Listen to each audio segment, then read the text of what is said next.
Salut tout le monde, bienvenue sur Snack. Aujourd'hui, on accueille Aaron Rami. Il est catcheur, il va nous dire tout ce qui se cache derrière ce sport mythique. On va parler de ça avec lui tout de suite. Mais avant, abonnez-vous, activez la cloche sur nos différentes publications, mettez un j'aime, ça nous fait plaisir évidemment. Commentez avec, si possible, donc les personnes que vous verriez bien inviter sur Snack. Et on commence tout de suite avec Aaron.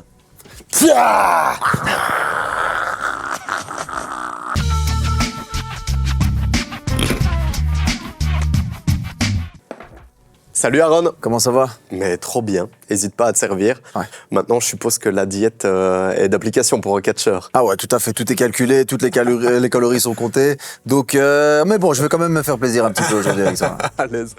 On va commencer tout de suite avec différentes questions à propos du catch. Comment t'apprends à ne pas faire mal?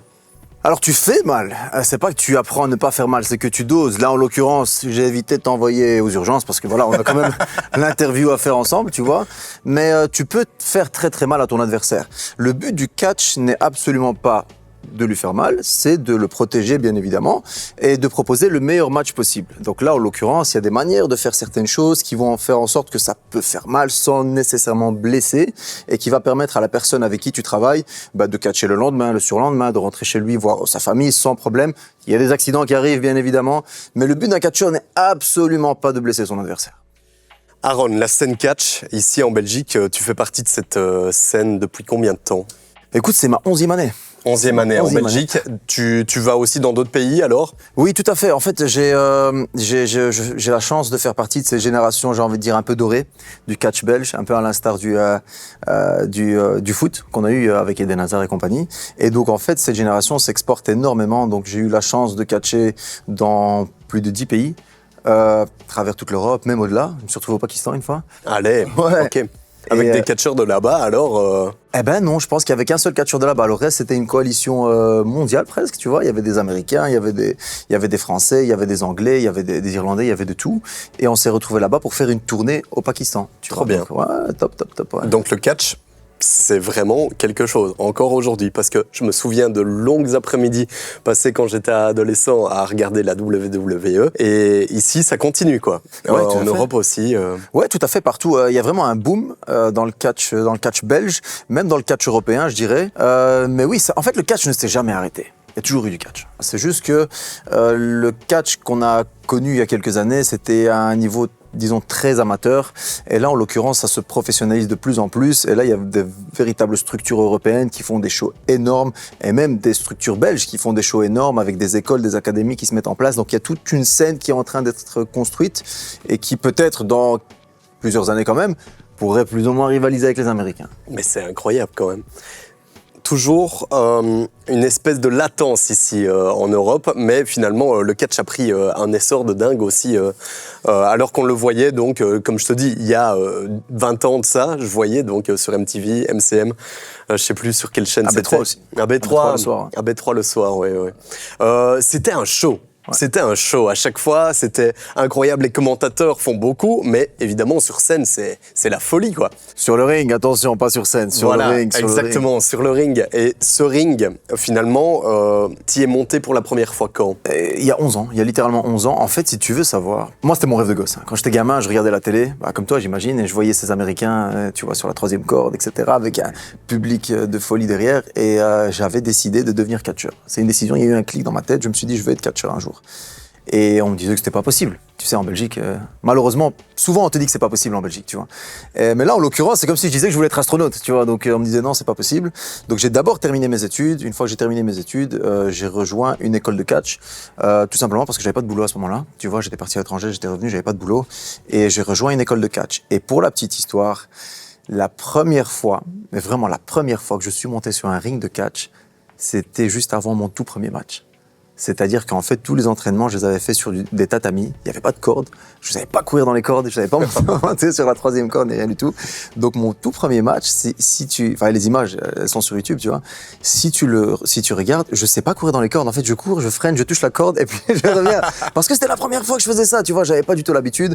Nous, à l'époque, on chutait sur du tatami, tu vois, parce qu'il n'y avait pas de structure en place pour que tu puisses avoir un ring monté H24 et il y a tout un travail de cordes à faire, etc. Et on n'avait pas ça. Donc, c'était la première fois. C'était c'était cette première fois-là? Comment est-ce qu'on la retrouve sur YouTube? Je pense que il faut chercher un peu. À mon avis, ça doit être dans les archives. Mais je pense que si on met Achille et pas Aaron, parce que mon tout premier nom de catcheur, c'était Achille. Me demande pas pourquoi, parce que c'est une histoire tellement nulle, tu vois. Bon, tu veux savoir pourquoi? Je veux savoir pourquoi, ouais. J'ai honte. En fait, c'est tout con. Quand je suis arrivé, on m'a demandé de prendre un nom de scène, tu vois, pour que ça soit plus vendeur, etc. Et à l'époque, t'avais Undertaker, t'avais Rey Mysterio, t'avais, tu vois, Batista, tu vois. Ouais.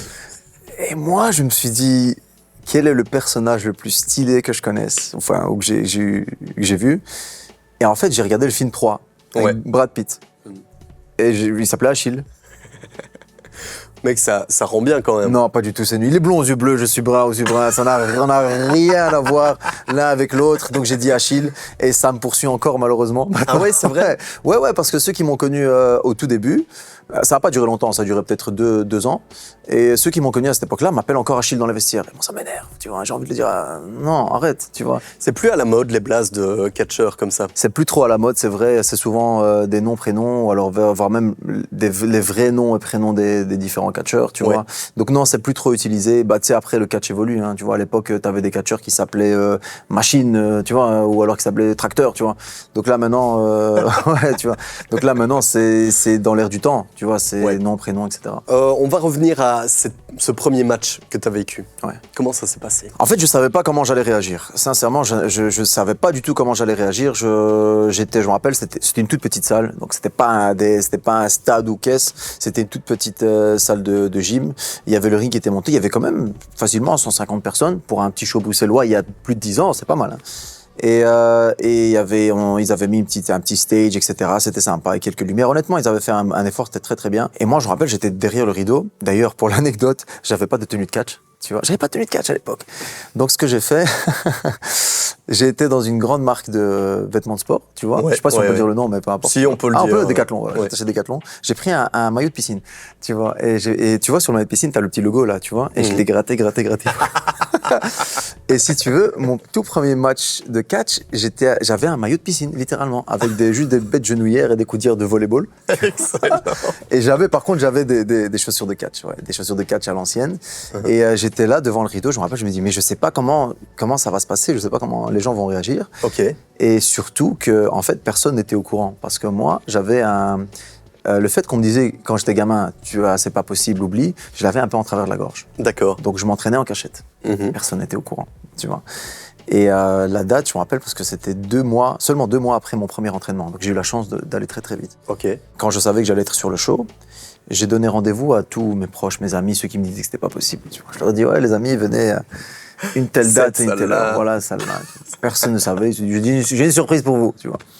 D'ailleurs, ma mère était dans le lot. Elle n'était pas au courant, tu vois. Ok. Et ils sont rentrés dans cette salle et ils voient un ring. Tu vois, un ring. Donc, pour les novices, ils voient pas trop la différence entre un ring de boxe et un ring de catch, tu vois.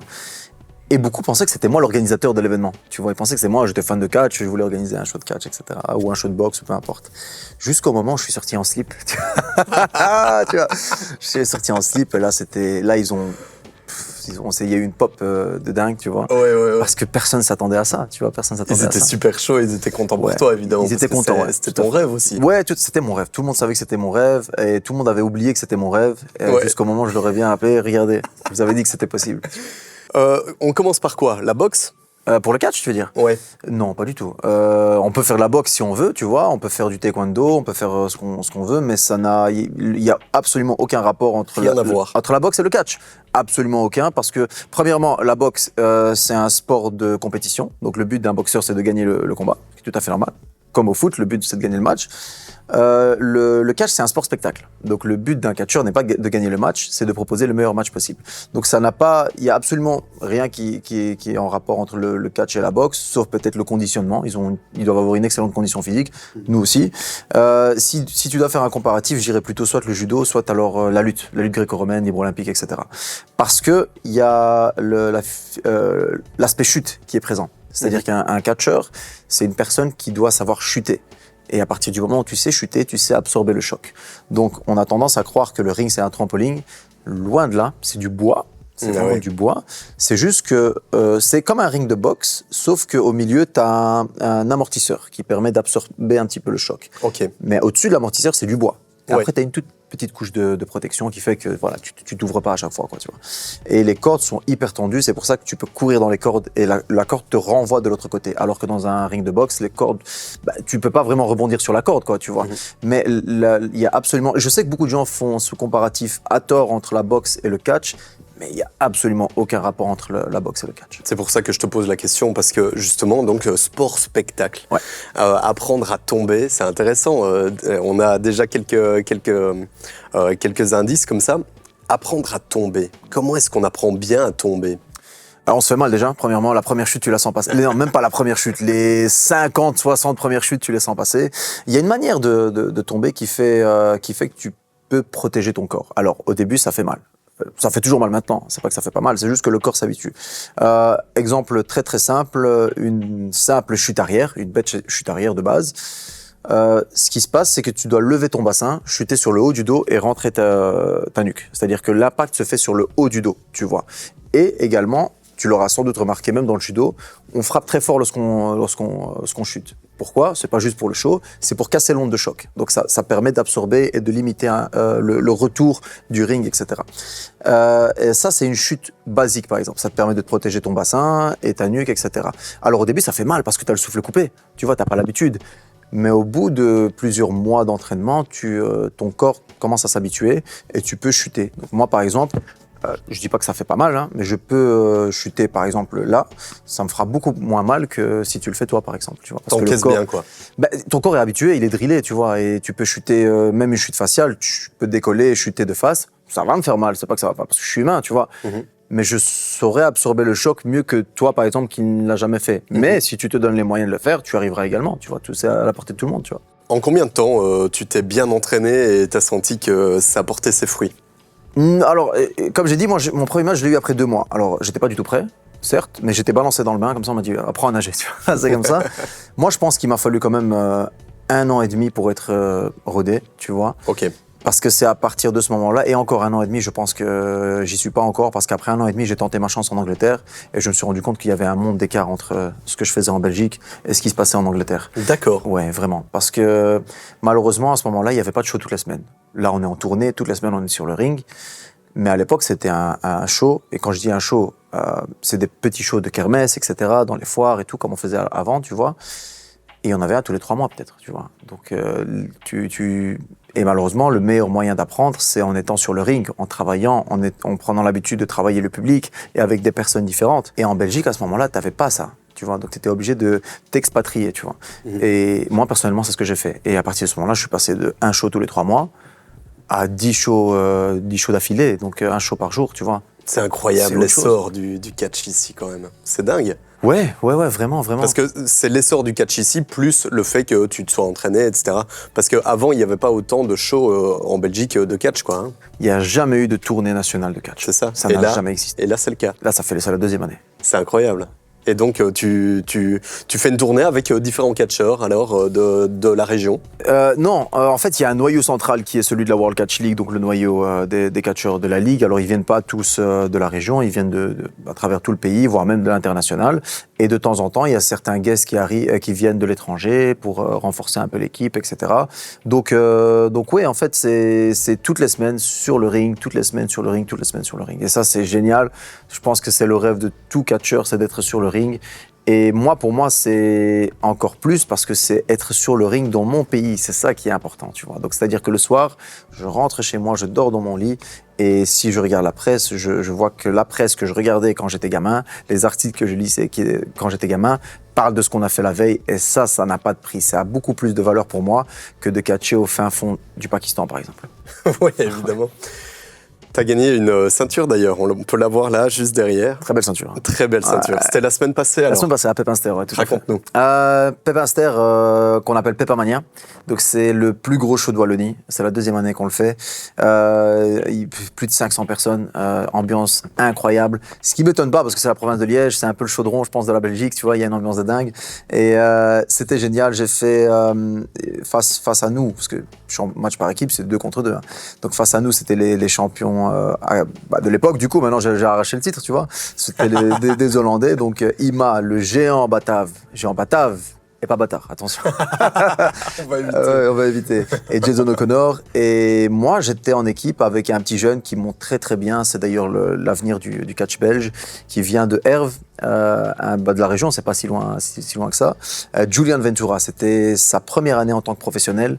Et c'est incroyable parce qu'en moins d'un an, il a réussi à décrocher un titre dans le catch, ce qui n'arrive presque jamais. Donc, ouais, c'était super. Un public de folie, les gens devenaient fous parce qu'à un moment donné le match s'est prolongé dans les gradins, tu vois, dans les gradins en plein milieu du public. Donc c'était incroyable, c'était vraiment génial, top. Un show épique quoi. Ouais, on reviendra l'année prochaine pour Pepa Mania 3, ça c'est sûr et certain. Mais on peut te voir dans différents shows à travers la Belgique d'ailleurs. Ouais, tout à fait. Ouais. À travers toute la Belgique, donc la Flandre, la Wallonie, Bruxelles. Cette année, malheureusement, j'étais blessé pendant 5 mois, donc j'étais à l'arrêt pendant 5 mois. Mais sinon, c'est toutes les semaines. Généralement, là où il y a du catch, il y a Aaron Rami, tu vois. Donc, ouais, la World Catch League est vraiment tournée à travers tout le pays et c'est ça qui est bien. Est-ce que tu as envie? Tu peux en vivre. Moi, personnellement, j'ai plusieurs casquettes à la World Catch League. Je produis la tournée nationale. Je suis également ambassadeur de la World Catch League. Je suis également dans l'événementiel d'une manière générale. Je fais de l'acting aussi. Je fais pas mal de choses. Donc, moi, je vis de ça, tu vois. Après, tu peux en vivre. Tu dois juste catcher très, très souvent. Tu dois être tout le temps sur la route. Que ça soit à la World Catch League ou à l'international. Ça, c'est, chacun gère sa carrière comme il veut. Après, il y a des catcheurs, par exemple, qui ont un mi-temps. Parce que tu catches le vendredi, samedi, dimanche. Donc, le reste du temps, tu peux être très intelligent et te dire, vas-y, je vais prendre un petit mi-temps. Ça met du beurre dans les épinards, tu vois. Et tu peux très bien vivre comme ça. Tu as tes après-midi pour t'entraîner, ou ta matinée pour t'entraîner, ou ta journée si tu fais des nuits, peu importe, tu vois. Et le reste du temps, tu catches, etc. Donc ça existe, tu vois. Tu peux gérer, ça dépend. Chacun gère vraiment sa carrière à sa manière, quoi, tu vois. Comment est-ce qu'on gagne un titre comme t'en as gagné un? Parce que, évidemment, tu me dis, c'est faire le show. Ouais. Donc c'est celui qui arrive à faire le meilleur show. En fait, ça dépend. Il y a plusieurs manières. Le catch, je vais parler du catch d'une manière générale. Il y a le catch sportif, il y a le catch commercial, il y a le catch lucha libre, qui est le catch mexicain. Il y a différentes manières de voir le catch. Dans le catch américain, par exemple, c'est ce que tout le monde connaît, ce sont des storylines. C'est-à-dire qu'il y a une équipe d'écrivains, de producteurs, etc., qui font en sorte que le show est écrit d'une certaine manière, et c'est littéralement une série télé. C'est juste que c'est une série de télé qui se déroule en live, sur un ring, devant un public live. L'avantage, c'est que ça peut aller dans tous les sens. Et l'avantage pour les catcheurs, mais l'inconvénient probablement pour les producteurs et les écrivains des shows de catch, c'est que tout n'est pas contrôlé à 100%. Donc tu ne sais jamais comment ça va réellement se terminer. Tu vois, il y a déjà eu des situations. Je parle uniquement du catch américain. Il y a déjà eu des situations dans le catch américain où le scripteur demande que ça se passe d'une certaine manière, et en fait ça se passe pas du tout comme ça. Les catcheurs, à un moment donné, il y en a un qui refuse de le faire et ça va dans l'autre sens et ça se termine autrement. C'est ça aussi la magie du catch. Ça. Dans le catch sportif, c'est totalement différent. Là, par exemple, au Japon, c'est un autre style qui est totalement différent. Là, on est plus dans l'aspect compétition, et là, ça frappe très fort. Les chutes sont beaucoup plus appuyées qu'aux États-Unis. Dans la lucha libre, c'est un autre style complètement différent. Là, c'est un art, c'est littéralement un art. Ce sont des acrobaties, etc. C'est vraiment une danse, hein, là. La lucha libre, c'est différent, c'est mystique. C'est un peu mystique. Il y a un peu de fétichisme derrière, il y a un peu de tout ce côté, un peu même sorcellerie, j'ai envie de dire. C'est très différent. Et le catch européen, c'est vraiment du sport-spectacle. Alors, comment est-ce qu'on décide qui gagne ou qui perd? La plupart du temps, on le décide pas, en fait. C'est au feeling et ça se met sur le ring, parce que le plus important, c'est pas nécessairement de gagner. Là, en l'occurrence, c'était à Pepinster. J'étais avec un gamin de Herve qui avait pas envie de lâcher l'affaire. Moi, personnellement, j'ai mon petit ego aussi qui fait en sorte que j'ai pas envie de lâcher l'affaire. Donc, à un moment donné, après 20 minutes de match, il y en a beaucoup où ils sont HS. Et puis voilà, le match se termine. Donc, contrairement à ce qu'on pourrait croire, tout n'est pas planifié à l'avance, tout n'est pas écrit, etc. Ça existe, mais c'est pas systématique. C'est bien de savoir ça, parce qu'à chaque fois, tu te dis, ouais, mais c'était couru d'avance, que John Cena allait gagner. Ça, c'est le catch américain. Ouais. Attention, c'est ça. En fait, l'avantage et l'inconvénient du catch américain, c'est qu'ils ont un tel monopole sur le catch qu'automatiquement, on a l'impression que le catch, c'est uniquement ça. Alors, c'est une partie très importante du catch, mais ce n'est pas tout. Il y a différents styles, différentes manières de travailler, et les gens ont tendance à tout réduire à la WWE. Alors, c'est très bien parce qu'ils arrivent à donner de la lumière à tout le catch à travers le monde, mais malheureusement, on est obligé de subir un peu les mauvais côtés, les préjugés qui sont mis en place par ce monopole américain. Mais généralement, les gens, lorsqu'ils vont dans un show de catch, par exemple de la World Catch League, ils oublient même tout ça en fait. Ils oublient le côté spectacle, ils oublient le côté sport et en fait ils sont pris dans l'ambiance et limite ils s'en foutent que ça soit du catch américain ou du catch belge, etc. Ils sont juste pris dans l'euphorie du moment. Et nous, c'est pour tout catcheur à travers le monde, c'est le plus important, c'est ça. Donc le catch européen est moins truqué, quoi. Il est moins, nous, dans tous les cas, on ne dit pas truqué, parce que truqué, c'est un peu péjoratif pour les catcheurs. Lorsqu'on dit, moins scripté, on va dire ça comme ça, moins scripté, parce que premièrement, il n'y a pas de télévision, donc il n'y a pas de réel intérêt d'avoir un script derrière vraiment structuré, parce que l'intérêt d'un script, c'est de pouvoir suivre les shows de catch chaque semaine et avoir une storyline. À partir du moment où tu es chaque semaine dans une ville différente, avec un public différent, ta storyline n'a pas lieu d'être parce que les gens qui sont présents là n'étaient pas spécialement présents la semaine dernière à Pepinster, ils n'étaient pas présents la semaine précédente à Anu, etc.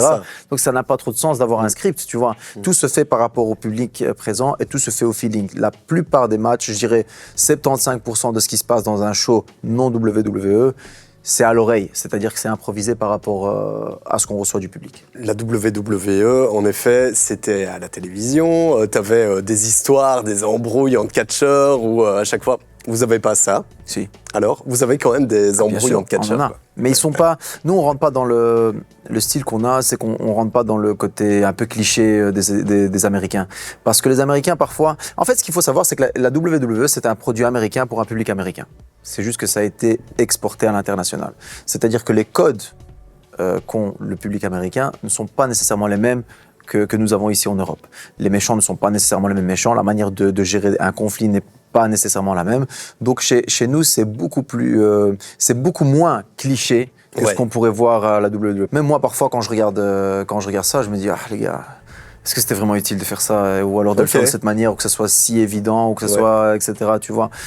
Chez nous, s'il faut rajouter ce côté chaud, c'est beaucoup plus subtil et donc le public comprend davantage parce que c'est un produit qui est adapté au public qui est sur place, tu vois, avec une autre culture, une autre vision des choses. Donc on reprend les mêmes idées, mais on les fait d'une manière complètement différente. Tu parlais de la télévision, t'aimerais bien justement qu'il y ait un show comme ça de catch en Europe? Bien évidemment, oui. Ce serait un rêve aussi, ça. Ça serait même pas juste en Europe, juste en Belgique, ça serait génial. Avoir chaque semaine sur 4, un show de catch qui passe chaque semaine, la World Catching sur 4.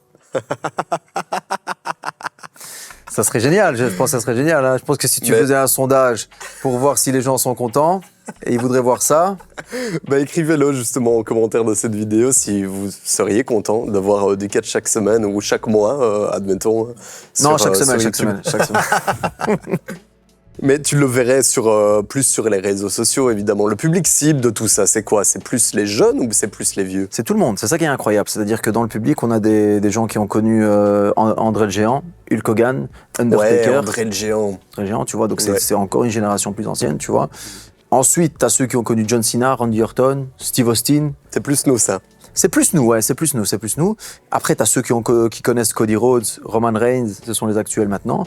Et en fait, tu as de tout.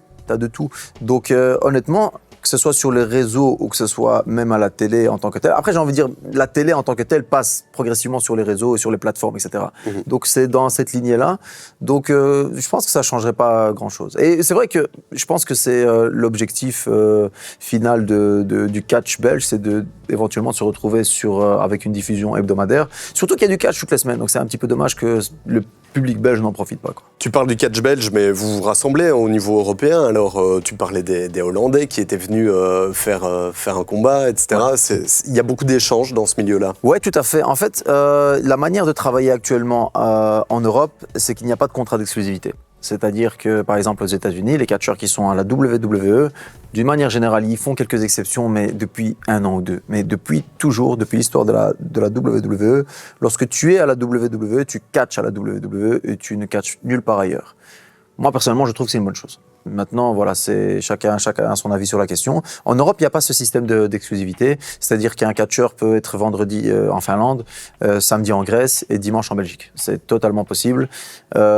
S'il travaille juste pour des structures différentes, personnellement, trouve que ça affaiblit le catch européen plus qu'autre chose. Là, je comprends. Mais parce que une grosse structure aura plus de poids que 60 petites structures. Tu vois. C'est ça, autant se rassembler, on est plus fort. Oui, sous un seul nom, quoi. sous une seule marque, ça aura plus d'impact que d'avoir 60 structures différentes à travers l'Europe. Peut-être un jour alors, hein, évidemment. World Catch League, c'est pas Belgium Catch League. Oui, voilà, c'est ça, c'est le but aussi. Attention.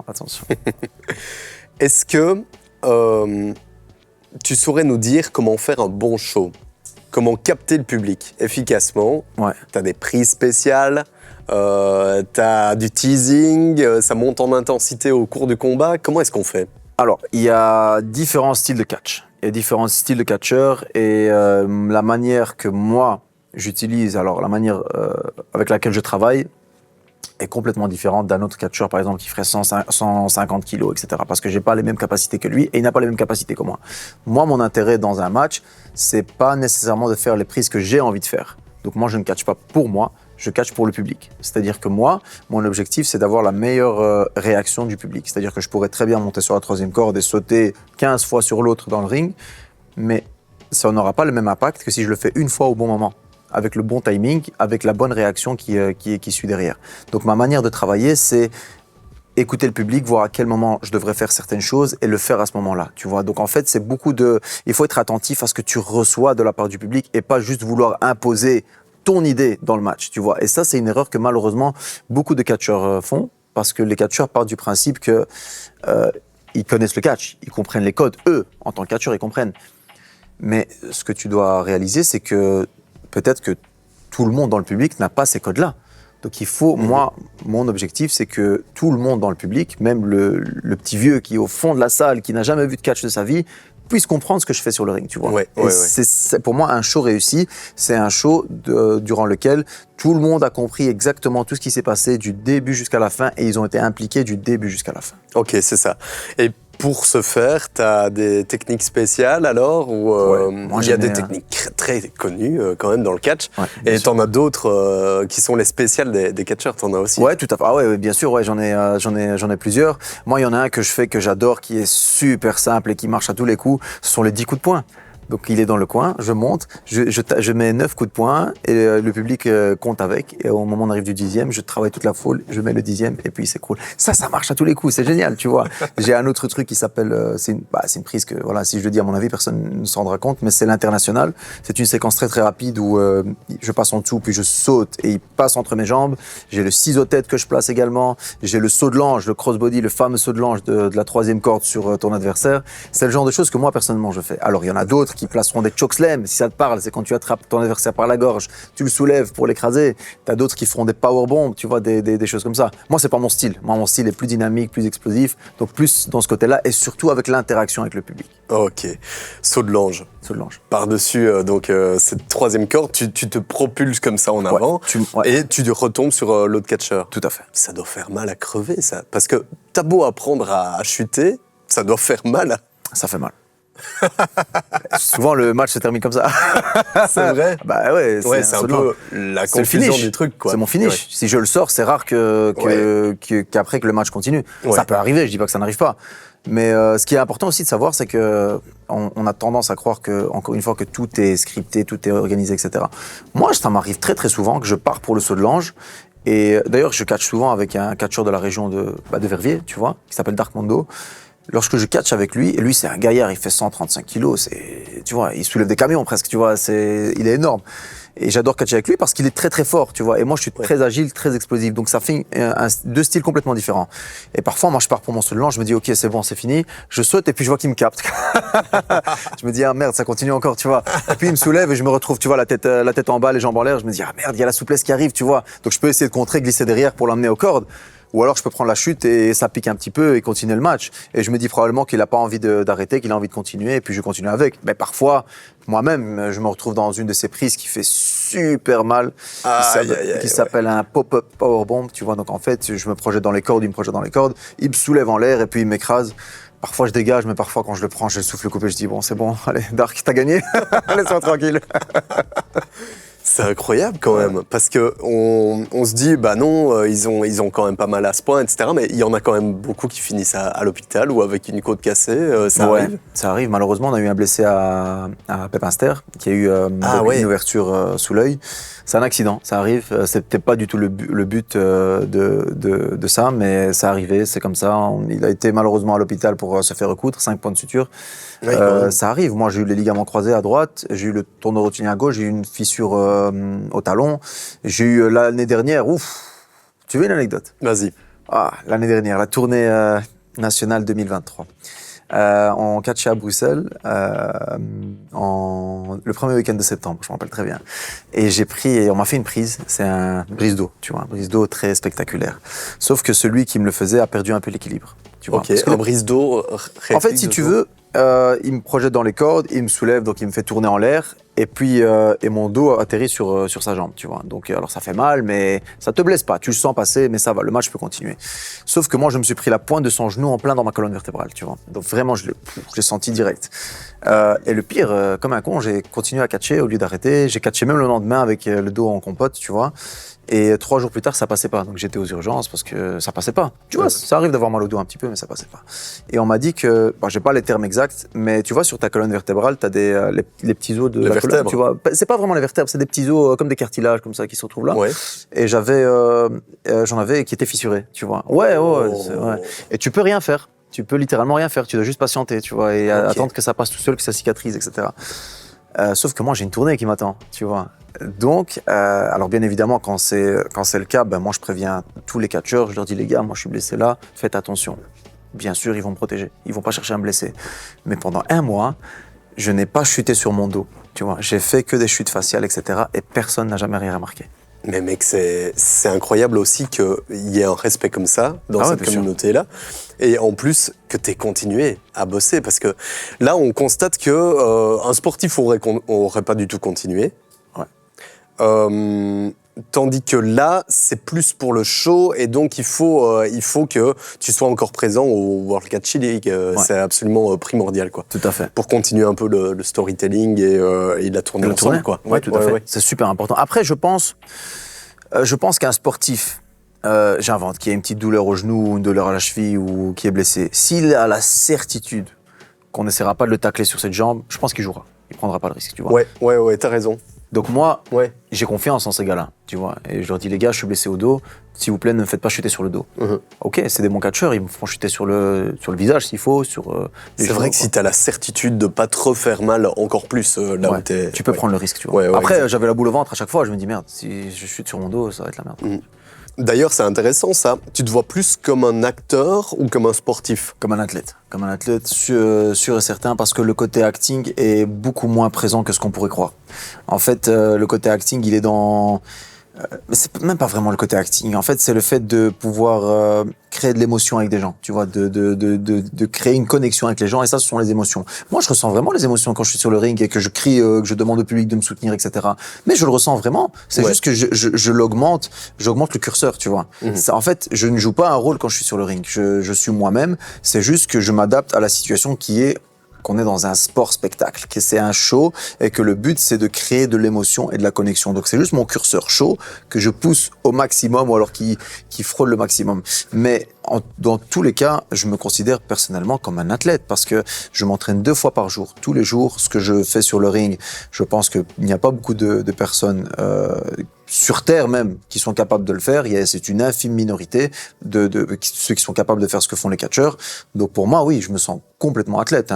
J'ai la condition physique pour faire les mêmes prouesses qu'un footballeur ou qu'un handballeur ou qu'un basketteur. C'est juste que nous, on a malheureusement cette étiquette un peu trop présente c'est juste du show, c'est juste du chiquet, etc. Alors on ressent bien quand tu l'expliques que c'est physique à mort. Mais c'est pas la faute des gens, c'est juste que les gens ne sont pas nécessairement bien informés, tu vois. Ils ont juste les clichés qu'on a, qui est que le catch américain c'est ci, alors ils mélangent automatiquement. C'est pas vraiment la faute du public, mais je pense qu'à partir du moment où, d'ailleurs c'est bien ce qu'on fait, c'est qu'on en parle, tu vois. À partir du moment où on explique comment le catch fonctionne et les dessous du catch, mais qu'on l'explique d'une certaine manière pour qu'ils puissent réellement comprendre comment ça se déroule, les gens, après, leur vision, elle change. Ils se disent, ah ouais, en fait, c'est beaucoup plus compliqué que ce que je pourrais croire. C'est pas juste 2 gars qui font semblant de se battre sur un ring, tu vois. Il y a tout un système derrière, quoi, tu vois. Et ça, c'est super intéressant. Ouais, à fond. Tu parles de la condition physique. Comment est-ce que tu as une bonne condition physique? Tu fais du sport intensément? Je m'entraîne tous les jours, 2 fois par jour. J'ai 2 entraînements par jour, un cardio et un, que ce soit renforcement musculaire ou que ce soit muscu, stabilité, ou explosivité, ou vitesse, ou j'ai énormément d'entraînements. Tout est traqué chez moi, tous les entraînements sont traqués. Je sais exactement le nombre de calories que j'ai brûlées en courant, je sais la vitesse que j'ai faite, etc. C'est comme un athlète, comme on pourrait croire, traditionnel. Tout est traqué, tout est calculé, voilà, toutes mes calories sont comptées. C'est pour ça que j'ai pas touché aux chips, tu vois. C'est parce que tout est calculé, tu vois. Et oui, moi, je fais partie de ces catcheurs qui ont un style très explosif, très rapide, etc. Et j'ai la chance d'avoir cette condition physique qui me permet parfois de catcher 40, 45 minutes. Mon record, c'était même 1h10. Alors 1h10, pour tenir 1h10 sur le ring, il faut y aller, tu vois, il faut y aller. Donc, dans un sport de combat, que ça soit, tu sais, mais admettons même si c'était du show, admettons que ce soit uniquement du show, qu'il n'y a pas le côté spectacle, vas-y pour tenir 1h10 à courir dans les cordes, sauter, etc. et tout, tu vois. Donc dans tous les cas, les catcheurs, ce sont des athlètes. Il y a d'autres catcheurs de la ligue, par exemple, qui ont une force incroyable. Mais vraiment incroyable. Moi, c'est des mecs avec qui je catch. Je sais même pas comment ils font. Quand je te disais, ils tirent des camions, le gars, il tire vraiment des camions. C'est pas une blague, tu vois. Il tire vraiment des camions. T'en as d'autres qui soulèvent des troncs d'arbres, tout ça. Ce sont des phénomènes, vraiment des phénomènes. On a un autre qui s'appelle Kamba, qui est un catcheur kényan. Mais le mec, t'as l'impression qu'il marche sur l'air, tu vois. C'est incroyable. Il saute, il a une détente incroyable. Il tourne 450 degrés en plein air. Il atterrit sur ses jambes, tu vois. Moi, je sais pas le faire. Mais tu vois, on a tous nos prouesses techniques, tu vois, qu'on essaie de mettre en avant dans un show de catch. Tu les avais déjà étant gosse? Tu sentais que t'avais des prouesses physiques? Moi, je pense personnellement, sans me jeter des fleurs, que j'ai été intelligent sur un coup. C'est que j'ai pas voulu être le catcheur que je n'étais pas. C'est-à-dire que je sais que je suis limité dans certains aspects physiques. C'est-à-dire que je ne peux pas, encore une fois, je suis pas le catcheur le plus fort, loin de là. Mais j'ai toujours eu une bonne détente, j'ai toujours eu une bonne vitesse, une bonne explosivité, et j'ai concentré mon catch sur ça. Donc ça, oui, effectivement, j'avais ça. Je faisais un petit peu de foot quand j'étais plus jeune, j'étais gardien, donc je sautais, tombais, etc. C'était déjà présent. Ouais, à fond. Tu vois, donc j'ai pas cherché à soulever des troncs d'arbres, justement, tu vois. Je suis resté dans ce que je sais faire le mieux, c'est-à-dire tout ce côté athlétique, et j'ai juste mieux condenser tout ça, et je me suis concentré sur tout ça et j'ai essayé de pousser ça au maximum. Donc toi, tu as un régime alimentaire très cadré, les autres en ont aussi, parce que tu me parles des gens qui soulèvent des troncs, évidemment. Eux, ils sont peut-être un peu plus light. En fait, oui, c'est vrai, il y en a qui sont... Moi, je compte mes calories et je pèse tout ce que je mange, mais c'est pas le cas de tout le monde, bien évidemment. C'est parce que moi, j'ai préféré me diriger vers ça, mais c'est vrai qu'il y en a qui juste après le match, te bouffent 2 pizzas. C'est vrai, il y en a, tu vois. Et tant mieux, j'ai envie de dire, parce qu'on a besoin de tous les profils. Ouais. C'est ça qui est important dans le catch, c'est que tout le monde a la chance de percer dans le catch, à condition de se mettre, d'accepter son statut dans le catch. Encore une fois, comme j'ai dit, je peux pas soulever des troncs d'arbres, je peux pas faire semblant d'être le gars le plus fort dans les vestiaires, c'est pas vrai, c'est pas moi, tu vois. Mais je saute peut-être plus haut que n'importe qui, ou je cours plus vite que n'importe qui, tu vois. Et c'est la même chose dans le catch, c'est-à-dire que ceux qui sont peut-être plus forts que d'autres, mais quand je dis plus forts, c'est physiquement plus costaud, etc. et tout, c'est bien, utilisez ça à votre avantage. Tu vois, un gars comme le Big Show, par exemple. Le Big Show, je pense que tu connais. Ouais. Ou André le Géant. Ouais. Ah, c'est pas des mecs qui font des régimes, à mon avis, ils comptent pas ses calories, le Big Show, tu vois. Ça l'a pas empêché d'être une superstar, tu vois. C'est leur force aussi, voilà, ils ont joué sur leur force. Exactement, ouais. Et on a besoin des gens comme ça, tu vois. On a besoin des gens comme ça. Ce sont les catcheurs, faut pas oublier que ce sont des athlètes, mais aussi des showmen. C'est ça, c'est vraiment la combinaison des deux. Et les gens, le public, est intéressé par tout ce qui n'a pas l'habitude de côtoyer. C'est-à-dire que quand tu prends un colosse ou un géant, ça attire les gens parce qu'ils n'en voient pas tous les jours des géants. Quand tu vois un gars qui est, lorsqu'il se met en slip, tu vois, lorsqu'il catch en slip, il est strié, tu vois toutes les veines, tu vois tous les abdos, etc. et tout. Ils en voient pas tous les jours des gens comme ça, tu vois. Et donc c'est aussi ça le côté chaud du catch, c'est-à-dire que tu vois des phénomènes physiques qui te font des prouesses incroyables et qui ressemblent parfois même à des super-héros, tu vois, dans la vraie vie. Et c'est ça qui est génial, tu vois. Ouais, à fond. D'ailleurs, il y a eu différents émois autour de catcheurs qui avaient pris des stéroïdes, etc. Donc parfois, il y en a qui tombent là-dedans. Ici en Europe, on est plus préservé, je suppose. Ah, il y en a, hein, faut pas se mentir. Hein. Moi, j'ai jamais vu personnellement des stéroïdes dans les vestiaires, mais il y a déjà eu des rumeurs, etc., d'un catcheur ou un autre qui avait pris des stéroïdes, etc. Après, je pense que c'est comme dans tous les sports, il y a du dopage, probablement, tu vois. Parce que même dans le foot, il y a eu du dopage. Dans le cyclisme, il y a eu du dopage. Et pourtant, Bien quand sûr. tu regardes les cyclistes, c'est un physique de cycliste. Parfois, c'est la cuisse d'un catcheur, tu vois. Donc ça veut rien dire. Il y en a eu. Il y en a peut-être un peu plus aux États-Unis, ou voire même au Mexique, parce qu'on a tendance à oublier le Mexique. Ouais, c'est vrai. Mais oui, il y en a déjà eu en Europe, bien évidemment. Ok. Alors, au niveau des entraînements, etc., les jeunes, s'ils veulent se lancer dans le catch, comment est-ce qu'ils font?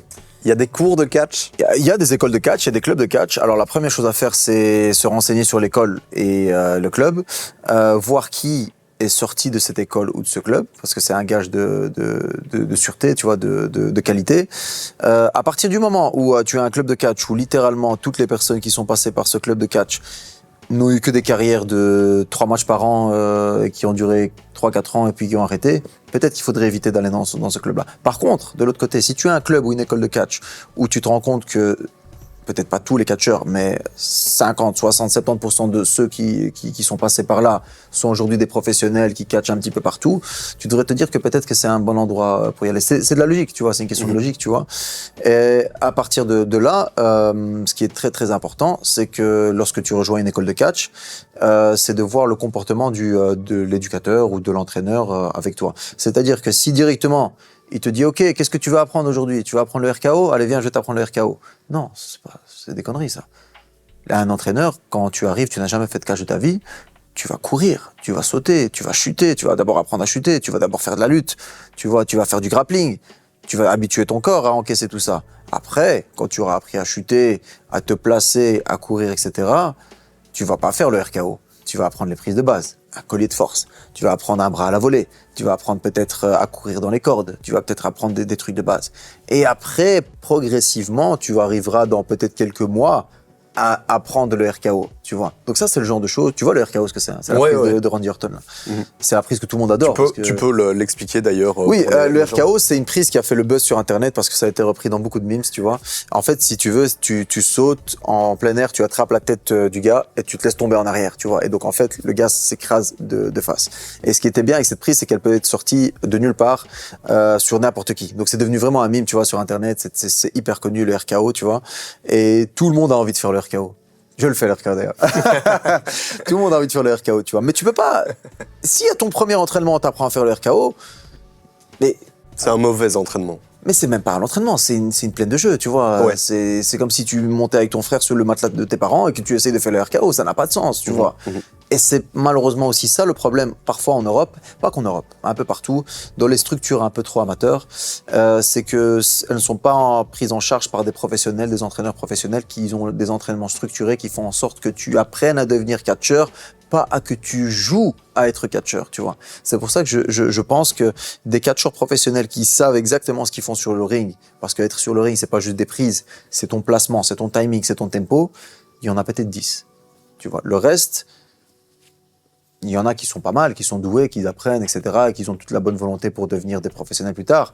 Mais la plus grande majorité, malheureusement, ce sont des gens qui rêvaient d'être catcheurs, qui ont peut-être testé dans un véritable club de catch, c'était un petit peu trop difficile, et puis ils sont rabattus sur un club où on leur disait directement, OK, tu joues à la PlayStation, quelle prise t'as envie de faire? Tu veux faire ça? OK, viens, je vais t'apprendre à faire ça. Mais ces gens-là, malheureusement, ils ne sauront jamais gérer un public, ils ne sauront jamais faire un match correct, parce qu'ils n'ont pas eu le cursus, ils n'ont pas suivi le cursus qu'il faut suivre pour devenir un véritable professionnel, tu vois.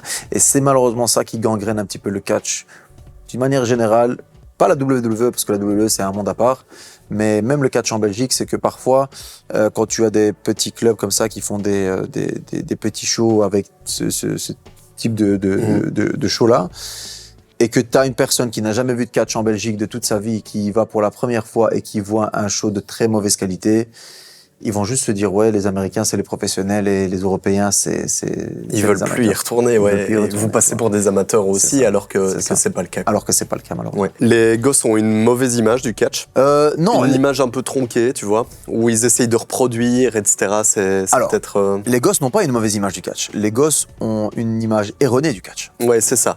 Parce que les gosses, en réalité, ce qu'ils voient, qu'ils y croient à 100% ou qu'ils n'y croient pas du tout, ça les impressionne. Ils ont envie de faire la même chose, tu vois. Moi-même, tu vois, moi aussi, je montais sur le matelas de ma mère, je prenais un coussin, je faisais des descentes du coude, tu vois, je le faisais, tu vois. C'est pas bien. Pourquoi ? Parce que c'est dangereux. Mais quand tu es gamin, tu n'as pas conscience de ça. Moi, c'était pas ma faute parce que j'avais 7 ans. Mais j'aurais voulu que quelqu'un soit derrière moi pour me dire ne fais pas ça, c'est dangereux, tu vois. Donc moi, je trouve que c'est la responsabilité des parents de leur expliquer que, écoute, le gars que tu vois là, c'est un athlète professionnel.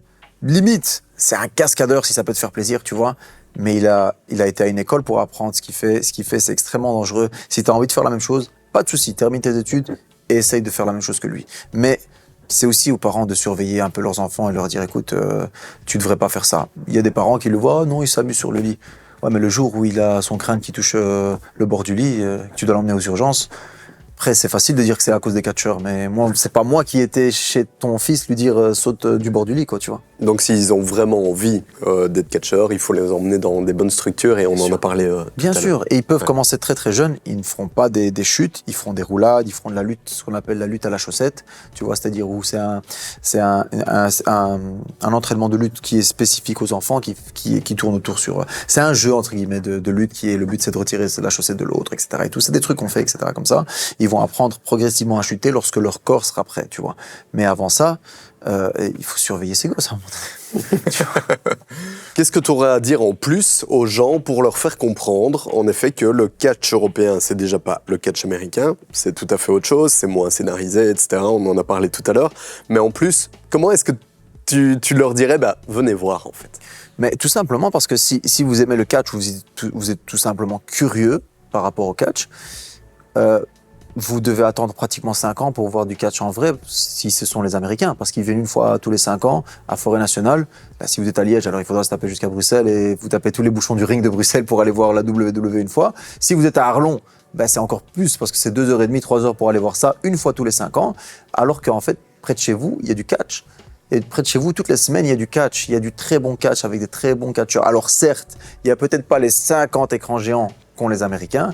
Il y en a peut-être un ou deux, tu vois, ce qui est déjà très très bien, tu vois. Il y a peut-être pas alors les explosions incroyables qu'il y a, mais il y a de la pyrotechnie, tu vois. Donc il y a ce côté production qui est déjà mis en place, et surtout c'est beaucoup plus accessible et c'est beaucoup plus abordable pour n'importe qui. Le prix d'entrée d'un show de catch en Belgique n'est pas le même que le prix d'un show de catch américain en Belgique. C'est-à-dire que si tu veux amener, j'invente, tu as 2 gosses et toi, donc tu vas aller voir un show de la WWE à Forêt Nationale, je pense que le moins cher, tu en auras pour plus de 250 €, tu vois. Sans boisson, sans rien du tout, sans ton parking, sans ton trajet, etc. Tu vois. C'est un budget, hein. C'est un budget, mine de rien. En Belgique, chez nous, à la World Catch League, c'est entre 10 et 15 €. Parfois, tu as même des packs famille qui te permettent de venir à plusieurs, ou des packs amis, ou des packs groupes, tu vois. Donc, c'est beaucoup plus abordable et sincèrement, et je dis pas ça, après je prêche pour ma paroisse, j'ai envie de dire, mais je le pense sincèrement. Vous allez autant vous amuser, voire même plus, parce que vous allez comprendre tout ce qui se passe sur le ring. Tu vois, tout est en français ou en néerlandais si on est en Flandre ou peu importe, tu vois. Et tu vas reconnaître le méchant. Tu vas comprendre pourquoi est-ce qu'il est méchant. Le gentil, pourquoi est-ce qu'il est gentil. Alors qu'aux États-Unis, moi, on me sort un Texan qui est méchant, je me dis ok, c'est bien. Moi, j'habite à Bruxelles, tu vois. Je m'en fous du Texan. Tu vois. Qu'est-ce qu'on reconnaît chez le méchant ici en Belgique et le gentil? À quoi est-ce qu'on les reconnaît, tu vois? Mais franchement, les codes sont complètement différents. C'est différent. Les codes sont complètement différents. Par exemple, un des méchants les plus faciles en Wallonie, et ce qui est marrant, c'est que c'est vice-versa, tu vois. Donc en Wallonie, un méchant très très simple, c'est un Flamand, tu vois. Et tu vas en Flandre, un méchant très très simple, c'est un Wallon. C'est très très facile, tu vois. Et le Dickeneck, si tu veux, c'est bruxellois, tu vois. C'est très très facile, tu vois. C'est très très simple. Et donc parfois, tu as des catcheurs qui sont adorés dans une région du pays et détestés dans l'autre. Quand je dis détester, c'est le temps du show. Hein. Parce qu'une fois que le show est fini, tout le monde vient prendre des photos avec lui, tout le monde va lui faire un câlin, parce qu'on sait que ça fait partie du côté spectacle, tu vois. Ouais, mais ça, les codes sont différents, tu vois. Encore une fois, moi, tu viens par exemple aux États-Unis, c'est la même chose, mais avec les Canadiens ou les Mexicains. Tu vois. Donc, moi, tu m'amènes un Mexicain, je vais me dire, ok, c'est beau le Mexique, tu vois. J'ai rien contre un Mexicain, tu vois. Donc voilà. Alors qu'ici, nos codes sont complètement différents, tu vois. Nos codes sont complètement différents, tu vois. Donc on voit pas les choses de la même manière. Une personne peut se faire huer ici et se faire adorer aux États-Unis et vice versa, tu vois. Ouais, à fond. Toi, t'es gentil ou méchant? Moi, ça dépend où je vais. Ça dépend où tu vas, du coup. Mais d'une manière générale, en Belgique, je suis gentil. Parce que je représente la Belgique d'une manière générale, que ce soit en Belgique, enfin, sur le territoire national ou à l'international. J'ai toujours le drapeau de Belgique sur moi, donc c'est difficile quand tu es en Belgique de te faire huer par tes propres compatriotes. En plus, ma musique d'entrée, c'est tous ensemble, tous ensemble. C'est ta musique d'entrée, ça. Oui, bien sûr, tu vois. Donc c'est difficile de muer. Par contre, il suffit juste que j'aille dans le nord du pays ou dans le sud du pays, que je franchis la frontière, et là, je suis détesté. Je vais en France, on me hue comme jamais. Je vais aux Pays-Bas, on me hue comme jamais. Je vais en Grèce, on me hue comme jamais, tu vois. Ah ouais. Mais et d'ailleurs, pour la petite histoire, j'avais une fois un show en Angleterre, tu vois, dans une région très très Brexit, tu vois, qui était à fond pour le Brexit à ce moment-là, tu vois. Et moi, j'ai été, ah non, c'est génial, tu rigoles quoi. Bah non, et le gars, il annonce, ouais, from Brussels, tu vois, la capitale de l'Europe. Ouh. Mais moi, je suis rentré avec mon drapeau européen, avec de l'Union européenne. Bien évidemment, c'est du pain béni, ça, tu vois. C'est du pain béni, tu vois. Et moi, je suis rentré avec ça et je les ai rendus fous, tu vois. J'ai pris le micro, j'ai dit qu'on l'Europe a jeté les Anglais de l'Union européenne, que maintenant ils ont des problèmes de chômage, etc. et tout. Ça les a énervés, ils m'ont détesté, tu vois. Après, ils sont venus prendre des photos et tout, tu vois. Mais oui, bien, c'est du pain béni, c'est génial, ça, tu vois. C'est ça le côté chaud. T'aimes bien te faire détester aussi, alors? Moi, j'adore me faire détester, mais pas en Belgique. J'aime bien. En Belgique, j'adore parce que c'est une communion avec le public et je vois aussi même dans les yeux des enfants, tu vois, que certains gamins se disent quand je serai grand j'aimerais bien être comme lui, tu vois, parce qu'il y a cette proximité. Je suis belge comme eux, tu vois. Et moi j'aurais voulu quand j'étais gamin avoir peut-être pas une idole, mais avoir un personnage comme ça, tu vois, national, symbolique, tu vois, un super héros quoi. Ouais, plus ou moins, tu vois, un truc comme ça. Bah j'irai pas jusqu'à super héros, mais tu vois, moi j'aurais aimé avoir ça quand j'étais gamin, tu vois. Moi mes idoles c'était Cristiano Ronaldo, qu'on a le même âge. Tu vois, donc c'était des gens comme ça. Mais j'aurais voulu avoir des symboles un petit peu comme ça. Donc en Belgique j'aime pas trop faire le méchant, ça me dit rien. Mais dès que je suis aux Pays-Bas ou en France, je me lâche, hein, vraiment. T'as des anecdotes à ce propos? Pour de quoi? De gentil ou de méchant? Donc t'as eu Brexit. J'ai eu Brexit. D'autres? Qu'est-ce que j'ai eu d'autre? Aux Pays-Bas, à chaque fois, on me dit retourne chez toi, retourne dans ton pays. Tellement de choses. Une fois, j'étais dans un festival, je me rappelle, il y avait 7000 personnes, tu vois, énorme, tu vois, 7000 personnes. Et moi, je suis rentré, et moi, j'avais un truc, quand je voulais me faire détester, très très simple, je prenais le micro, tu vois. Généralement, je l'improvise, hein, je m'en fous, tu vois, je prends le micro, et déjà, il me hue. Mais là, je leur demande de se taire. Donc ça, il me hue encore plus, tu vois. Et puis, je leur demande de me taire encore une fois. Et puis, je sortais une phrase qui était magique. Je l'ai fait dans toutes les villes où je vais me faire détester. J'invente. J'étais à Rotterdam, par exemple, tu vois. Je disais, ouais, moi, j'ai l'habitude de catcher à Bruxelles, à Paris, à Londres, tu vois. Et là, je me retrouve à Rotterdam. Tu vois, rien que ça, il me hue. Ensuite, je dis quoi? Je dis, ouais, moi, j'ai l'habitude d'avoir dans le public des belles femmes, des femmes classe, des femmes intelligentes. Et quand je regarde, il y en a aucune qui a des dents. Tu vois, là, automatiquement, il me hue en plus, tu vois. Et là, je dis, ouais, moi, j'ai l'habitude d'être avec des gens raffinés, des gens classe, etc. Et quand je regarde, je vois tout le taux de chômage de Pays-Bas ici, tu vois. C'est tout, c'est réglé, tu vois. Et à ce moment-là, il l'avait eu tellement... Ah ouais, mais bien sûr, tu vois. Ils l'ont eu tellement mauvaise que je me suis pris une armée de gobelets, tu vois, de bière, etc. Pas totalement vide, parce qu'il y avait un petit fond de bière, tu vois. Avant même que le show commence, j'étais couvert de bière, mais moi, je savais que j'avais réussi. J'étais là pour ça, tu vois. T'étais là pour ça. Il t'avait pris aussi en disant, Aaron, est-ce que tu saurais me mettre un peu le casin, etc. Ah, ils m'ont dit cash. Ouais, t'es le méchant, tu catches contre un Hollandais, il doit être la star ce soir. C'est incroyable, dit ça. Et il était superstar ce soir-là, ça tu peux être sûr et certain, tu vois. C'est ça. Et il est évidemment porté par la foule, etc. Il va faire des plus belles prises, ou toi aussi t'es porté par la foule? Les deux. À partir du moment où plus le public est chaud, plus tu prends de risques, moins tu sens la douleur, sincèrement. Et pour de vrai, véridique, hein. Tu vois, j'en rappelle, en plus ce gars en question, c'était un Hollandais qui frappe très très fort, tu vois. Mais là, il frappait 10 fois plus fort parce qu'il était galvanisé, tu vois. Ouais. Mais je te donne l'exemple de Pep Inster, qui est le dernier en date. Julian, qui s'est senti pousser des ailes, tu vois, mon partenaire. À un moment donné, il était tellement à fond dedans que nous, on était en train de se battre à l'extérieur du ring. Lui, il était un peu sur le côté. Et il monte sur la 3e corde. Et il saute sur nous tous à l'extérieur du ring. Donc, il était à plus de 3 mètres et demi de hauteur, tu vois. Il a sauté sur nous, tu vois. Mais ça, c'est le genre de décision que tu prends quand tu es... quand t'es chaud. T'es chaud. Et tu sens une énergie du public parce que tu sais que le public, tout le monde est derrière toi ou contre toi, peu importe, tu vois. Mais tout le monde est impliqué dans ce que tu fais, tu vois. Et à partir du moment où tu chutes, et voilà, et tu te fais mal, hein, parce que tu peux pas truquer la chute, la gravité, tu peux pas la truquer, tu vois. Et à partir de ce moment-là, tu sens une explosion, tu vois, tu sens le public qui explose, tu vois, tu sens une énergie incroyable, tu vois. Et moi, c'est aussi pour ça que, malgré que j'étais blessé la saison dernière, j'ai quand même catché. Parce que je me suis dit, je savais ce qui m'attendait, tu vois, je savais que t'avais ce retour du public, tu vois.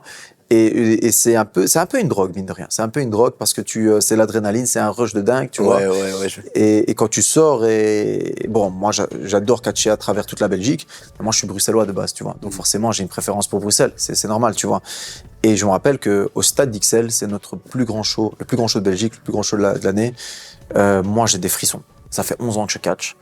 Mais dès que je suis là, j'ai des frissons. Parce que dès que je sors, dès que je passe le rideau, surtout la salle est disposée d'une telle manière que tu as littéralement un mur de public. Tu vois, c'est des gradins, mais un mur de public. Dès que je sors, en plus, je suis chez moi, tu vois, tout le monde me connaît. Dès que je sors, tu sens une énergie, tu sens une chaleur, mais vraiment, genre de la vibration, tu vois. Mais il y a plein de gens, en fait, là-bas. Enfin, tu fais quand même des publics de dingue avec... Bien sûr, ouais. On fait plusieurs centaines. La Pepinster, la première édition, on était à plus de 700 personnes. On a fait le hall du Père, tu vois. Ouais, le hall du Père, c'est énorme, hein. Donc, pour le remplir, il faudra quelques années. Mais on a fait plus de 700, mais 700 qui criaient comme 7000. Tu vois, c'est ça. Bruxelles, on a fait sold out l'année dernière au Stade d'Ixelles. Il y avait 800 dans ces eaux-là, tu vois. Mais oui, c'est ancré. C'est bien. Il y a des ambiances énormes. Moi, le plus que j'ai eu, c'était 15 000. Et les gens te disent, putain, j'en reviendrai, c'est sûr, c'était trop génial et tout. Ils reviennent, c'est même pas qu'ils disent, ils reviennent. Tu vois, ils reviennent. Alors, j'étais là l'année passée. Et c'est marrant parce que parfois, tu sais, moi, toutes les semaines, je suis sur le ring et je vois plein de personnes, tu vois. Et parfois, il y a des gens qui, c'est trop mignon parce qu'ils viennent chez moi et me disent, ah, on s'est vu il y a 3 ans dans une telle date, tu vois, et tu te rappelles de moi. Je dis oui, bien évidemment, par respect, tu vois, j'ai pas envie de leur manquer de respect. Je dis oui, bien sûr, je me rappelle très bien ce show-là, etc. et tout. Mais ils se rappellent, tu vois, ça les a marqués. C'est génial, ça. Tu vois, et t'as une fanbase alors qui se crée. Je sais pas, ouais, mais bon, en tout cas, je suis toujours bien accueilli, peu importe là où je vais en Belgique. Et même au-delà, même en Grèce, ça m'a un peu étonné d'ailleurs, parce qu'en Grèce, j'ai pas mal de gens qui me suivent. J'ai catché en Grèce plusieurs fois. D'ailleurs, j'y retourne au mois de novembre. Il y a des Grecs qui me suivent. Ok, cool. Ouais. C'est génial. Est-ce que tu aurais rêvé ça quand tu avais commencé? Oui, franchement, oui. Honnêtement, oui. Là, tu vis ton rêve. Oui, honnêtement, oui. Moi, c'était mon rêve de gosse. Ouais. Moi, quand j'étais gamin, c'est ce que je voulais faire. Je voulais être catcheur professionnel, tu vois. Alors, oui, moi, je voulais être à la WWE, tu vois. J'étais pas loin. Malheureusement, il y a eu le Covid qui a un peu tout cassé. Mais moi, je voulais être catcheur professionnel, tu vois. C'était mon rêve de gamin, tu vois. Donc là, moi, chaque semaine, tous les samedis ou tous les dimanches, moi, je vis un rêve parce que je suis dans mon salon. C'est devenu mon salon. Le catch, c'est devenu le ring de catch, c'est mon salon. Tu vois ce que je veux dire? C'est génial. T'étais pas loin d'aller à la WWE. Ouais, malheureusement. Ouais. Enfin, oui, j'étais pas loin. Oui. Ouais. Et donc Covid, qu'est-ce qui s'est passé? Il y a eu 2 étapes en fait. La première, c'était en 2018. Là, ils ont fait un stage de recrutement pour tous les catcheurs européens. Donc j'avais été contacté. Je te dis pas le jour où j'ai reçu le mail. Mais ouais, j'ai vu le gros logo là comme ça. Génial. Je me suis dit wow. Avec tous les documents, est-ce que vous êtes disponible? Mais même si j'étais pas disponible, je me serais libéré. On va pas se mentir, tu vois. Et oui, je suis dispo, etc. J'ai rempli tous les formulaires, etc. Donc tout était nickel. Et puis la date est approchée. Ils m'ont pas recontacté parce qu'ils ont pris aucun Belge. Ils se sont concentrés sur les Allemands et les Français. Pas pour les signer, mais pour un stage de recrutement pour voir un peu lesquels pouvaient les intéresser. Ils ont signé, je pense, 2 ou 3 Allemands, tu vois. Ils n'avaient pas pris de Français. Et donc ça, c'était la toute première fois. Et puis la deuxième fois, ça c'était en 2018. Et la deuxième fois, j'étais en contact avec eux, donc tout à travers 2019, mais rien de concret, tu vois. Et en 2020, j'avais pour ceux qui connaissent le catch, William Regal, tu vois, qui est un des anciens catcheurs de la WWE, qui est recruteur, etc. et tout. Et donc j'étais en discussion avec lui et il m'a, j'oublierai jamais, parce que j'ai reçu ce mail en février 2020. Oui, on arrive. Enfin, prépare-toi, sois en forme, etc. et tout. T'inquiète, si je fais 2 entraînements, j'en faisais 4 à l'époque, tu vois. Et puis malheureusement, mars 2020, Covid, tout à l'arrêt, les gens c'est plus les mêmes personnes, tout à l'arrêt depuis, enfin, tout est resté à l'arrêt pendant plus de 2 ans, en fait. Parce que le Covid a duré 1 an et demi, mais après, il fallait le temps que ça se remette en place. Et à partir de là, ben, c'était plus les mêmes personnes. La vague était un peu passée, tu vois. Ils recherchaient peut-être plus le profil que j'avais à l'époque. Donc voilà, maintenant, si ça se trouve, un jour, ils vont peut-être chercher un Belge ou alors un Français ou quoi. Ils vont les piocher en France ou en Belgique ou en Allemagne ou aux Pays-Bas ou quoi, tu vois. Donc c'est plus une question, la WWE, c'est une question de profil. Ce qui les intéresse, c'est pas que tu sois un très bon catcheur ou un excellent catcheur. Des bons catcheurs, il y en a partout. Il y en a au Mexique, il y en a au Japon, il y en a en Europe, il y en a partout. Eux, ce qui les intéresse, ce sont des profils. C'est-à-dire que si ils ont envie, j'invente, de percer dans le marché irlandais, j'invente, eh ben ils vont chercher un profil d'un Irlandais. S'ils ont envie de percer dans le marché arabe, ils vont aller chercher un arabe. Le marché asiatique, ils vont chercher un asiatique. Du coup, c'est chaud en Belgique. Parce qu'on n'est pas un super grand marché, quoi. Oui et non. Après, il y a des exceptions. Il y a eu un catcheur qui a catché pendant des années à la WWE qui était suisse. Tu vois, donc la Suisse, c'est pas non plus un super marché, tu vois. Ouais. Donc il l'avait pris. Après, c'était un phénomène, le gars. Tu vois, c'était vraiment un phénomène. Il faisait des choses incroyables, mais il était très grand, costaud, puissance de la nature, tu vois. Donc c'est pas impossible. Peut-être qu'un jour, on recrutera un Luxembourgeois parce qu'il est exceptionnel, tu vois. Mais c'est vrai. On te l'espère à Rome, on te l'espère.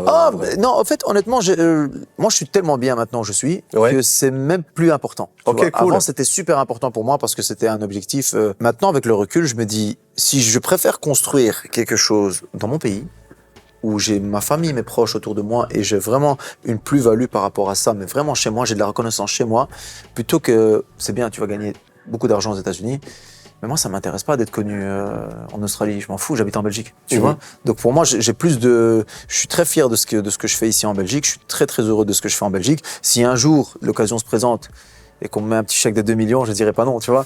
Mais si ça se présente pas, je suis très très heureux, ça se passe super bien. Moi, mon rêve de gosse, c'était d'être catcheur professionnel. Catcheur professionnel, pas star de la WWE, pas star du catch, mais catcheur professionnel. Et ça, Dieu bénisse. Ça y est. Ouais, c'est génial. Et ça fait 11 ans que ça dure. Dieu bénisse, tu vois. Trop bien. Et à quoi est-ce qu'on reconnaît un bon catcheur ? On reconnaît un bon catcheur à pas mal de choses. Alors la première chose pour moi, ce qui est le plus important, c'est avoir un impact sur le public, c'est-à-dire de ne pas être indifférent. La pire chose qui pourrait arriver à un catcheur, c'est d'être sur le ring et que tout le monde l'oublie après 5 minutes ou que personne n'ait réagi à ce qu'il fait. Donc un catcheur, c'est beaucoup de charisme. Il faut avoir du charisme pour attirer un public, etc., créer vraiment une véritable connexion. Ensuite, l'aspect technique est très important, mais il y a énormément de bons catcheurs qui étaient limités techniquement, et qui ont eu une excellente carrière et qui sont maintenant dans le top 10 des meilleurs catcheurs de l'histoire, tu vois. Et c'est là que je pense que ces catcheurs-là, même s'ils étaient limités techniquement, ils étaient conscients de leurs limites et ils étaient conscients de leur force. Et ils ont concentré leur carrière sur leurs forces. Donc ils sont très intelligents parce qu'ils ont su s'adapter par rapport à leur profil et par rapport au public. Ensuite, un catcheur, qu'on le veuille ou non, il doit ressembler à un catcheur. Il doit ressembler à un catcheur parce que je sais qu'il y a là maintenant la nouvelle génération, ils sont un peu flemmards, même dans le catch, tu vois, c'est qu'ils ont pas envie de s'entraîner, ils ont pas envie ils ont pas envie de passer du temps à courir, ils ont pas envie de manger correctement, ils ont pas envie de ressembler à un catcheur, ils veulent juste faire les prises et que les gens les acclament. Non. Un catcheur, c'est un showman et c'est un athlète. Généralement, un athlète, tu le vois directement. Dès que tu vois un athlète, tu te dis ah ça c'est un athlète. Ouais. Et un showman, ben c'est aussi, qu'on le veuille ou non, le côté physique, l'apparence physique, la musculature. Tout le monde ne doit pas être à moins de 10% de graisse, non. Mais il faut que tu sois impressionnant, il faut que tu marques. Il faut que tu marques, que ce soit par ta tenue vestimentaire, ton look sur le ring ou pendant ton entrée, ou alors par ton physique, tu vois, ta musculature, etc. Ça, c'est super important. Et après, un bon catcheur, mais ça, c'est plus du côté backstage, donc le public n'est pas nécessairement conscient de ça. Un bon catcheur, c'est quelqu'un de humble. Parce qu'on a tendance ça a tendance à se perdre dans l'aspect spectacle, show, etc. Parce que tu sais, quand tu es catcheur, c'est les photos, c'est les images, tu vois, c'est les caméras, c'est le public. Mais il faut avoir de l'humilité pour mettre en avant quelqu'un d'autre à ta place, tu vois. Donc un méchant, par exemple, qui doit mettre en avant un gentil, il doit être humble, hein. Il doit comprendre son rôle de méchant. Il est pas là pour se faire acclamer, il est là pour se faire huer. Et à partir du moment où tu es là pour te faire huer, tu dois avoir suffisamment d'humilité pour accepter ton statut, tu vois. Et ce qui arrive parfois, c'est que, surtout avec cette nouvelle génération, c'est qu'ils ont envie d'être les méchants, mais les méchants cool, tu vois, les méchants qu'on apprécie, tu vois ce que je veux dire, le méchant un peu... Les faux méchants. Ouais, les faux méchants.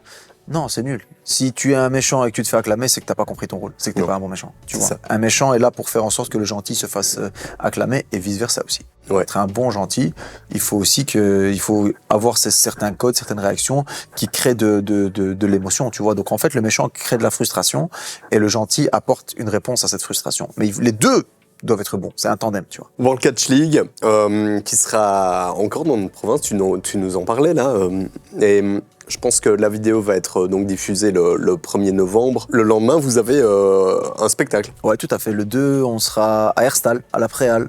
Donc c'est une salle mythique ici dans la région. Je pense qu'il y a eu énormément de galas de boxe, surtout, principalement. Beaucoup de galas de boxe à la Préhalle, ouais. Une salle assez mythique. Ouais, voilà, c'est ça. Donc c'est la première fois qu'on fait ça ici à Herstal. Alors on s'attend à avoir un public très très chaud, ça c'est sûr et certain. C'est une première, on ne sait pas exactement combien de personnes. On s'attend à un maximum de gens, bien évidemment, un peu comme à l'instar de Pépin Aster ou de Catch XL au Stade d'XL. D'ailleurs, montrer aux Bruxellois que vous en avez aussi, tu vois. Mais ça va être énorme, et surtout pour l'occasion, nous ce qu'on fait, donc quand on a des gros shows comme ça, il y a une espèce de thématique particulière. Par exemple, à Pépinster, Pépamania, la thématique c'était la mallette dorée. Alors, je sais pas si ça te parle, mais l'objectif était de remporter une mallette. Chez nous, c'est la mallette dorée. Les États-Unis, ils ont une mallette accrochée en hauteur et tu dois grimper la détacher. Nous, c'est un peu différent. C'est une mallette dorée, tu sais jamais ce qu'il y a dedans. Et lorsque tu remportes ce match, tu as la possibilité d'utiliser cette mallette dorée dans une période de 365 jours. Alors, si tu l'ouvres, ça se trouve, c'est un contrat pour un match. Ça se trouve, tu te fais virer, mais tu sais pas. C'est une loterie, tu vois. Ça, c'était la thématique de Pépamania. En l'occurrence, à Couvain, on avait eu un show où là, c'était le trophée Constant Le Boucher, tu vois, en hommage à un ancien catcheur des années du siècle dernier. Et là, pour Herstal, alors, corrige-moi si je me trompe, mais on n'est pas loin de la Cité Ardente ici, non? Absolument, ouais. On est en plein dedans, là, à Liège, mais Herstal, on est juste à côté. Ouais. On est sur la frontière de la Cité Ardente. On peut même dire qu'elle est aussi un petit peu ardente, Herstal, n'est-ce pas? Ouais, absolument. Eh bien, nous, on a créé le Trophée des Ardentes. Et le Trophée des Ardentes, ça va être un match très compliqué. En plus, je serai dans ce match, puisque c'est un match à 4 équipes par élimination. C'est-à-dire que tu auras 8 catcheurs, et ça va aller dans tous les sens. Et la dernière équipe debout, ou le dernier représentant de la dernière équipe debout, remporte le Trophée des Ardentes. Et ça va aller dans tous les sens. Alors, je sais pas, peut-être qu'on se retrouvera dans les gradins, peut-être qu'on se battra même dans la rue d'Herstal, peut-être qu'on se retrouvera jusqu'à Oupey ou jusqu'à Hermé, mais oui, ça va être énorme. En plus de ça, il y aura donc le match de championnat de la World Catch League qui opposera la France à la Belgique. Donc ça va créer aussi plus d'autres matchs style Lucha Libre et plus d'autres matchs, etc., etc. Génial. Donc ça, c'est le 2 novembre. Le 2 novembre, à la Préhalle à Herstal. Ouais, super. Il y a qui à l'affiche? Aaron Rami, déjà. Et Julian Ventura, mon partenaire. Dark Mondo, qui est de Verviers. On a le Sheikh Kamal, qui est l'ancien champion de la World Catch League et recordman d'ailleurs. Il a tenu la ceinture pendant 344 jours. C'était énorme, jusqu'à la perdre à Pépinster il y a pas très très longtemps. On a également Tyson Dos Santos, qui est le bulldozer portugais. Énorme, une machine de 120 kilos énorme. On a A-Buck, le géant parisien, qui avait été contacté par la WWE et qui fait plus de 2 mètres. On a Ima, le géant batave et pas bâtard, tu vois, qui sera là, qui fait 150 kilos. On a Kamba Jaguar, qui est notre Kenyan. Il y a énormément de catcheurs qui seront présents.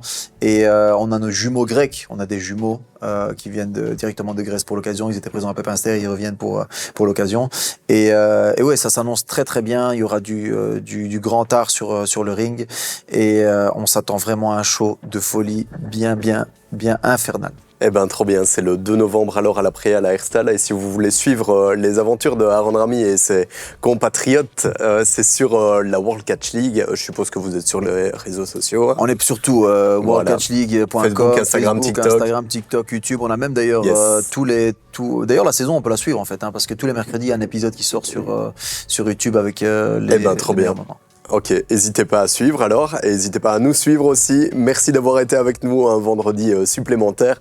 On se retrouve vendredi prochain avec une nouvelle histoire. N'hésitez pas à vous abonner d'ici là, n'hésitez pas à commenter avec la personne que vous souhaiteriez voir dans notre émission. Vous étiez sur Snack. Ciao.